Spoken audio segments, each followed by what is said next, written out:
قال كل مبدأ قصيده دوما نبدأ بربي. سبحانك. أحمدك وأشكرك يا فرد واحد ورحمن يا غفور، أسألك تغفر خطايا وذنبي وخارج الشعب يا رحمن من كل شيطان. ما فاضي طول النهار. ما بدأنا ونغضها هاجس. يا غفور أسألك تغفر خطايا وذنبي وخارج الشعب يا رحمن من كل شيطان. أبو مجلي يوصلني نقد من بعض صحبي، شخص حوثي وعفاشي وثالثهم إخوان، بيقولوا لي صراحة موقفك كان سلبي، كيف ترضى على شعبك بضربه وعدوان؟ كيف رضيت أن يموت شعبك بعدوان حربي؟ كيف رضيت أن يدمر جيش شعبك ويهتان؟ كيف ترضى يصير الجيش شرقي وغربي والسلاح يحرقه بالضرب في كل ميدان؟ قلت والله إن الحزن يعصف بقلبي وإن كبدي بيتقطع لما يجري الآن، لكن أشتي تقول لي أي جيش يا حبيبي ذي خسرنا وذي يستاهلوا كل الأحزان.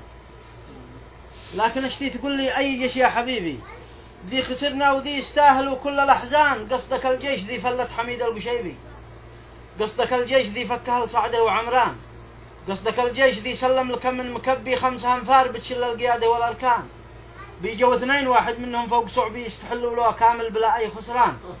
جيشنا ضيعوها الأصل خلوه كوبي، قد تحول عصابة للزعيم وأهل مران. نعم. الذي بتقولوا له جيش أن كان مخبي يوم ذبحوا 300 نفر وسط شملان. أين هو يوم جلحوثي مخدر وكبي يخطف الناس ويفجر في رحب وهمدان؟ أيش نفعل بجيش أخبل وقادات هدبي مسترش كلهم يحموا لنا دار قرآن؟ أيش نسوي بجيش مسترشي إنه يلبي لاستغاثة رئيس محسود، لاستغاثة رئيس قد حاصره طقم هبلان؟ بعد هذا العمل هل يستحقون حبي؟ لا أكيد لا، إذا ما قلت لا فأنت غلطان.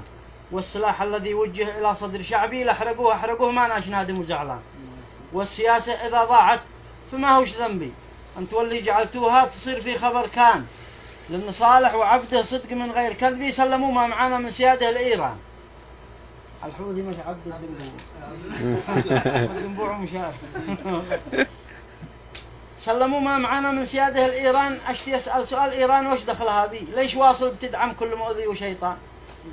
ما السعودية هي هبت لإنقاذ شعبي، لأن نحنا وياها أحباب يا أخي وجيران، دوما المملكة توقف معي وجنبي، خيرها دائما نازل على أرض الإيمان. كم مدارس بنتها لجل نقدر نربي جيل واعي ومتعلم مثقف وفهمان، كم مراكز بنت ما بين خيري وطبي، كم طرق عبدتها واصبحت خير عنوان، كم من أهل اليمن بيجون من كل صوبي، وسطها الآن حول 2 مليون إنسان.